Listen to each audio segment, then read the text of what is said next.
So hello guys, it's day 3 of my trip आणि इथे दिवसाची सुरुवात खूप छान असं गरम गरम पोहे आणि कोकणामधील सकाळमध्ये झाली होती. इथे जे आम्ही आश्रम जे भक्त निवासमध्ये थांबलो होतो तिथे एका छोट्या मुलांची सहल पण आलेली होती.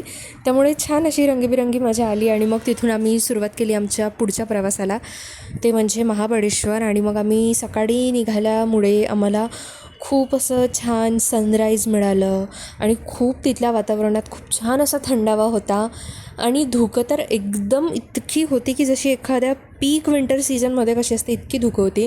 आणि मग आम्ही इथे नाश्ता करायला थांबलो होतो तर छान व्ह्यू होता आणि त्या नदीच्या बाजूनी छान अशी ट्रेन जात होती. मी चुकीची नसेल तर बहुतेक ही कोकण एक्सप्रेस होती जी जात होती.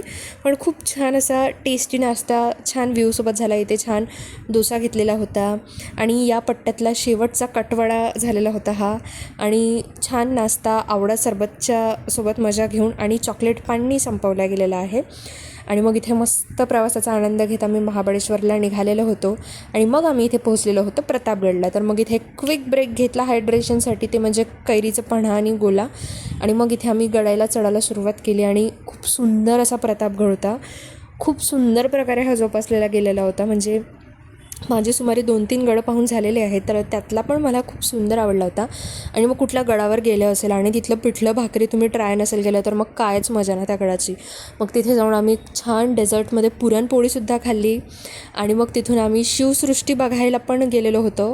आणि मग महाबळेश्वर म्हटल्यावर रस्त्याने तुम्हाला स्ट्रॉबेरीचे स्टॉल दिसणार आणि सनसेट छानपैकी असा वेण्णा लेकमध्ये बोटिंग करून घालवलेला आहे. आणि याचे सगळे व्लॉग्स तुम्हाला माझ्या यूट्यूब चॅनलला बघायला मिळतील, लिंक बायोमध्ये आहे. तर प्लीज माझ्या चॅनलला सबस्क्राईब करा.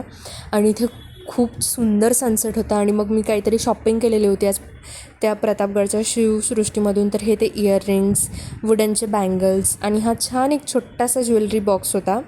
आणि डिनरमध्ये छान बढियापैकी पिझ्झा खाल्लेला होता, टेस्टी होता. आणि इकडे खूप थंडी होती, खूप म्हणजे खूप थंडी होती. छान पेरी पेरी फ्राईज घेतले होते आणि दिवसाचा शेवट बाय कम्फर्ट मिल वरण भात खाऊन झालेला होता. Thank you so much.